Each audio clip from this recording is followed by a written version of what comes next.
Alors, dans l'entreprise, pour ce qui est de la transition écologique, c'est notre métier de base, puisqu'on est une coopérative agricole, donc on se doit d'avoir des parcours de plus en plus vertueux au niveau de l'agriculture, et on y travaille depuis des années. Sur la rénovation énergétique, on a fait beaucoup de choses sur la transition énergétique, puisqu'on gère un parc de 400 toits solaires, on a monté une ferme éolienne, on travaille sur la méthanisation. Donc aujourd'hui, c'est vraiment un de nos cœurs de métier. Et aujourd'hui, il y a plein de possibilités et de projets à faire. Par rapport au questionnement d'aujourd'hui, sur la mobilité, effectivement, ça nous interroge à plusieurs titres. D'abord, on s'est aperçu qu'il y avait que les salariés venaient de loin, 20 km de moyenne, et que ça avait un coût pour les salariés, le déplacement domicile-travail, et que c'était un coût non négligeable qui pouvait aller jusqu'à un tiers du SMIC. Et on s'est dit, mais cette problématique nous a interrogés.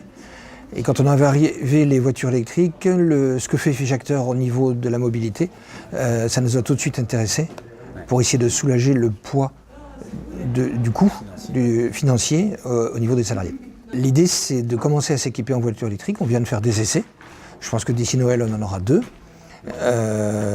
Et d'offrir la recharge aux salariés qui s'équipent de voitures électriques, comme a pu le faire d'autres entreprises du secteur. Voilà. D'offrir la recharge, c'est la recharge...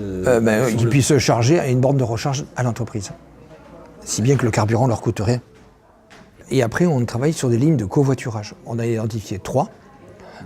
Figeac, La Capelle-Marival, une autre, La Capelle-Marival-Figeac, puisqu'il y a plusieurs personnes de La Capelle-Marival qui vont travailler à Figeac, et une du Ségala vers La Capelle-Marival. Et là, l'idée, c'est de pouvoir donner aux salariés qui acceptent de covoiturer les voitures de service qui ne font rien le soir, qui prennent une voiture de service pour rentrer chez eux et revenir le lendemain. Si bien que ça leur ôte complètement le coût du transport domicile-travail. On a percuté, quand on a réfléchi en termes de Fijacteur sur les dangers, les écueils de demain, je ne sais pas pourquoi, le prix du gasoil double, au triple. Quid du revenu des salariés? En milieu urbain, on ne se pose pas ces questions. Donc il faut qu'en milieu rural, on puisse apporter des solutions.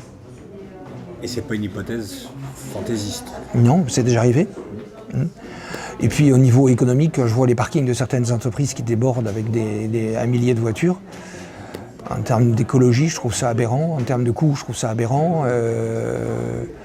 Et j'ai du mal à croire aux solutions lourdes, type car, etc., qui coûtent très cher, qui sont lourdes et qui coûtent cher. Il y a certainement plein de choses qui s'inventent aujourd'hui sur la mobilité douce, sur un peu de bon sens, qui peut permettre de réduire de façon importante. Mais c'est un changement de culture. C'est un changement de culture et ça se fera sur la longueur.